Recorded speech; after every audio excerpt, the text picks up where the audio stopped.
guys, it's Cosmochlo here, and today I'm doing my 2016 revision tips.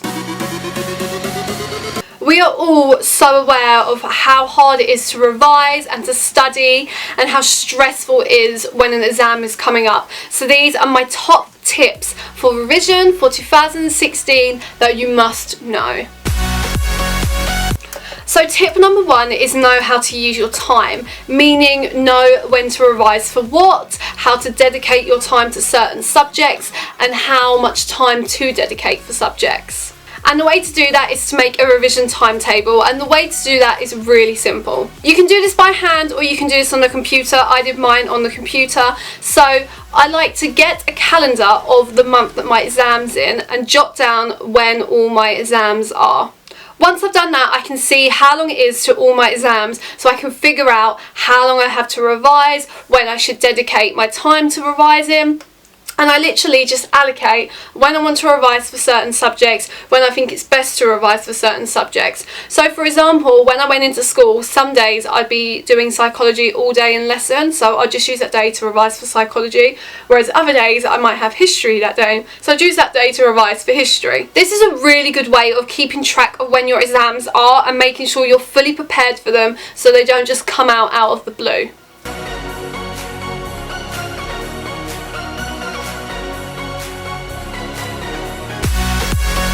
Tip number 2 is quite similar to tip number 1, and that's basically do not jumble your subjects that you're revising for. If you revise for a certain subject for too long, it can actually stop you taking that information in, because you kind of just get brain dead. Like, your brain will stop taking in information because it's just like, what is going on? But I would not suggest revising hardcore one subject and then hardcore another subject right next to each other. Dedicate your day to one subject in particular, or dedicate a few hours or a couple of hours to one subject in particular, and take a break before you move on to your next subject that you want to revise for. Sleep on it, take a couple of hours break. Do not jumble it all in, otherwise the information will just confuse you and it will all go in one ear, come out the other ear, and then you'll forget which exams you're revising for, and it will just become all jumbled up on your head and it will not help. I just touched on tip number 3, but it's take breaks from revising altogether. If you cram it all in, you're gonna be like, whoa, my head hurts. You need to take breaks. Remember to have some water with you, or you can have some Coke, whatever drink that you want. I preferably prefer water. So honestly, just take a break, remember to drink some water, and just take your time with it. Don't rush it. Don't really concentrate to the point where you have a headache. If at any point you feel like you need to just stop and take a moment, stop and take a moment. That is your brain telling you you cannot take it anymore. But that doesn't mean to doss around. Like, if you're literally sitting there and all your mates are messing around and you're revising and you're like, oh, I'll take a moment to mess around. No, that's not how you're going to get A's. Keep your work organised. Put them into separate folders, keep them separately, and like, you can use little tabs, you can use different coloured paper. Just keep your work organised, so again, it doesn't all get jumbled up, and it will save you so much time when you come to revise for that subject, because you know where everything is, you know where to get this particular thing, and you know like what you're revising for, rather than hang on, why is history in with psychology and why is psychology in with English? Like, it's the worst when you have a disorganised exam like pile. I would definitely invest in some folders or some dividers, definitely. Using colours are a great way to actually revise as well. So I had certain colours dedicated to certain subjects, and also within that subject I would dedicate certain colours to different topics. So blue would be psychology, because in my head I always felt like psychology was very blue. History I usually put as like a red or a green, and then what was the other subject I did? Theatre studies I usually put as like a purple or a yellow. So I would, whenever I would think back, I could visualise a blue piece of paper in my exam, and I would know that's psychology, and I could visualise it a little bit more rather than a white piece of paper that could be any subject. So I knew in my psychology exam, if I needed something, I could visualise a blue paper, and it's more likely to trigger your notes and trigger some key information.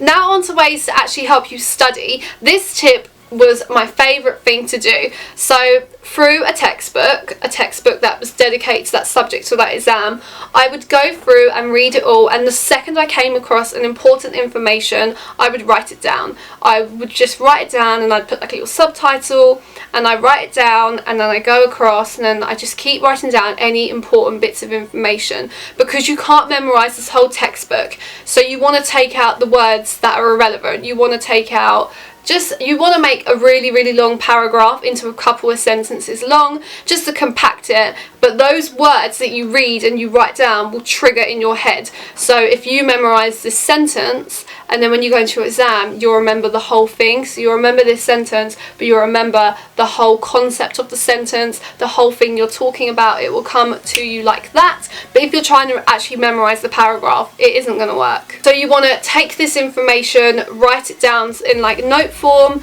and know that that is associated with that paragraph, rather than trying to remember a whole paragraph. Because it's better to even get 1 mark for writing down a sentence than getting 0 marks for not remembering a paragraph.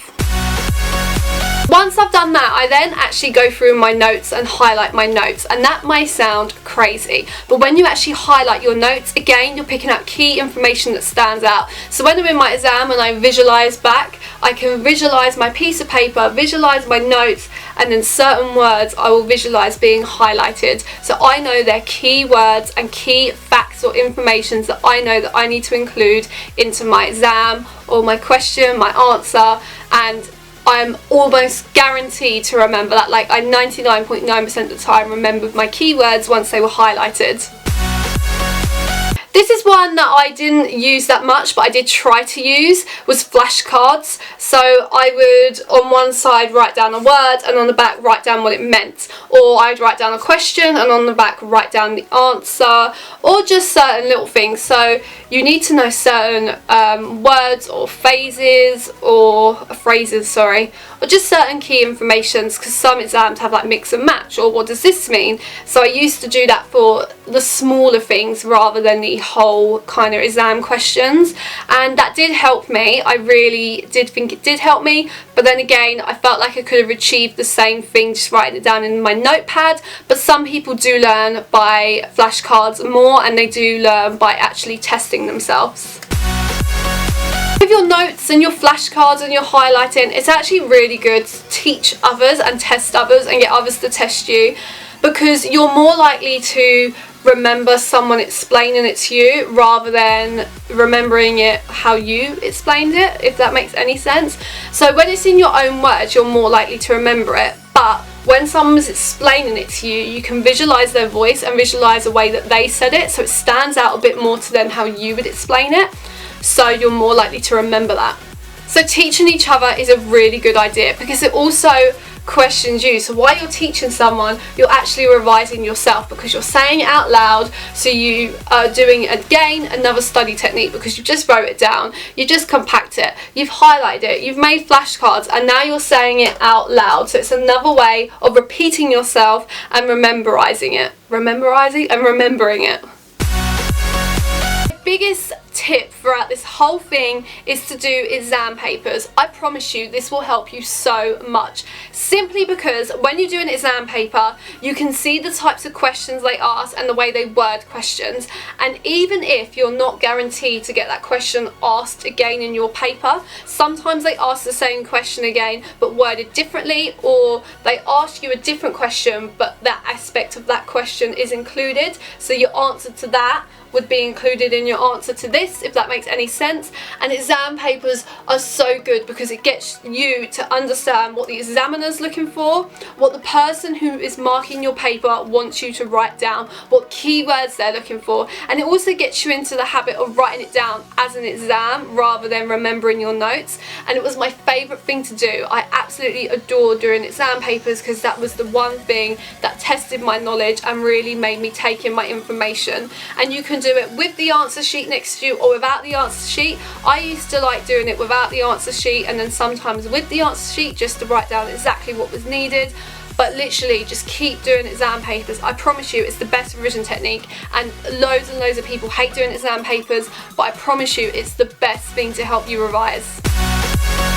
My last tip is actually going to include a few things, but it's mainly my last tip, is to not get frustrated with yourself, to kind of don't get embarrassed that you're revising, and don't take negative comments so harshly. So if you want to go sit in a quiet area and revise, or stay after school till 6 o'clock and revise, then do that. You should not be embarrassed of that and not be ashamed, because at the end of the day, the time that you're missing out with your friends or watching that TV program or just sitting at home on your laptop doing nothing, you will gain back. That will come your way again, but that exam, once it's gone, it's gone. So you need to revise for your exam. I used to stay behind after school every day till like 6:30, and school finished at 3:30, and I had no shame in doing so, and it was easier for me because there was no one around to distract me. I knew if I went home I'd get distracted, and at school there's proper tables, there's all the facilities that I need, there's a computer, there's my teachers around, and then there's other textbooks that I didn't have,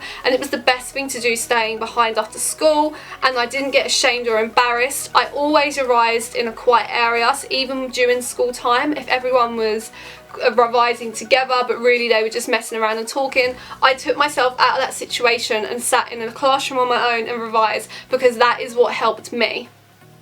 As I said, don't take negative comments harshly. I had a few of my teachers tell me that I was going to fail and I wasn't going to get the grade that I wanted, and it broke my heart. But do you know what? I took those and I turned it around and made it like more like a little push, and it made me more determined to get the grades and kind of prove them wrong and prove myself right, because there was no way I was letting someone tell me I couldn't achieve my goal.